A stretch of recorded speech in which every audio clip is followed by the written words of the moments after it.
it's Marina, travel experta, and today we're going to be talking about Hobbitenango. Are you guys ready for an adventure? Let's begin. Hobbitenango is this village on top of a mountain outside of Antigua, Guatemala, and it is really cool. So Hobbitenango, obviously, it comes from the movie The Hobbit, or Lord of the Rings, about hobbits, right? So everything looks like where the hobbits would live. In Guatemala, anything that ends with ango or something like that, we have Hocatenango, Chichicastenango, all these angos, it means place of. So Hobbitenango has that addition of what we add in Guatemala. Hobbit land, more or less, is kind of the explanation. So it's interesting. The place opened up about 6 or 7 years ago. I remember when me and my husband went there for his birthday, and we were the only people there, to the point where we made reservations and they were so new. They just had this restaurant and these two little cabins that they were working on that looked like little hobbit homes, that we arrived before anybody else. We were waiting for the wait staff. Today, fast forward to today, it is a zoo. And I'm not even exaggerating. So that whole mountain, at one point, they were the only ones. Now there's like 100 different places. And on weekends, it is just a madhouse. It's absolutely bonkers with the amount of people. So what do? You go on a Monday morning. And that's exactly what we did, because now it's open all the time. So since we were there 7 years ago, the place not only has it grown for the people, but it has grown. It has actually become a destination almost. It's an entire village. So they have this whole restaurant where they have a buffet only on weekends because of the amount of people that go through. I mean, we're talking 3,000 people per week. I mean, it's absolutely bonkers, right? The buffet place was closed because Mondays, it's pretty lax, although I was amazed the amount of people that were there. Regardless, so to get there is part of the experience, right? So you got to get to the mountain, right? You cannot get to the actual restaurant in your car. You could do it in many ways. You could either get a shuttle from Antigua that brings you to their main lot, where you buy the entrance ticket. The entrance ticket is 75Q. Interestingly enough, there's a lot that you could do with it, right? A lot that is included in it. Unlike when we went to El Hato Verde, and then I have an entire podcast for that restaurant. It's 115Q, but no activities are actually included in it, like for Hobbitenango. So I'll get more into what is included in a bit. So if you get there by shuttle, then you need to pay there's another shuttle that brings you to the very top. And that is an extra price. You have to pay extra.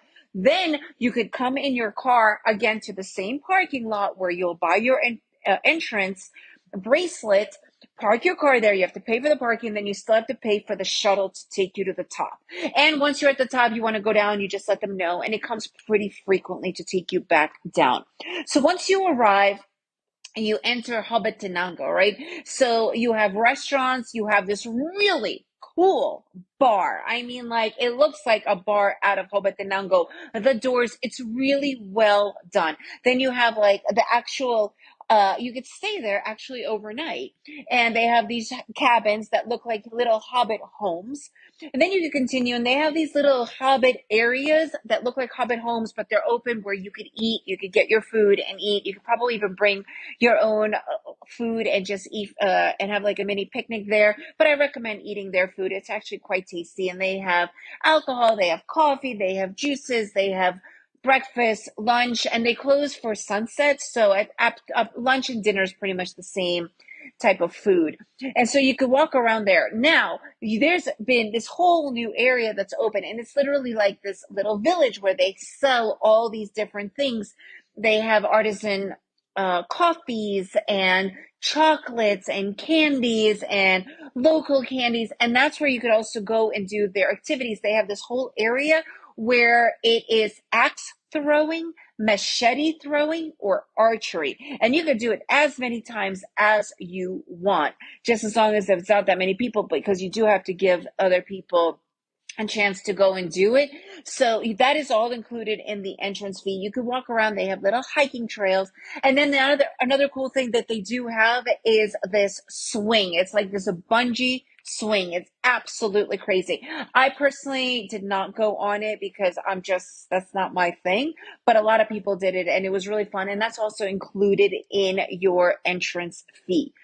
But it's just a really cool spot to walk around. They also could walk out on the sand and take pictures when it is not cloudy, because it is so high up. The fog rolls in pretty frequently, but when it opens up to the entire view of the entire valley, the volcanoes. So it's quite spectacular up there.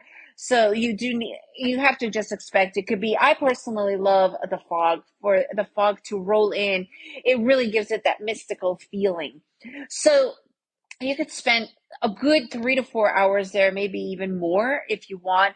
I really recommend coming on a weekday and in the morning, even more so, because the weekends, it is absolutely insane. And everything you want to do, you will have to wait online for.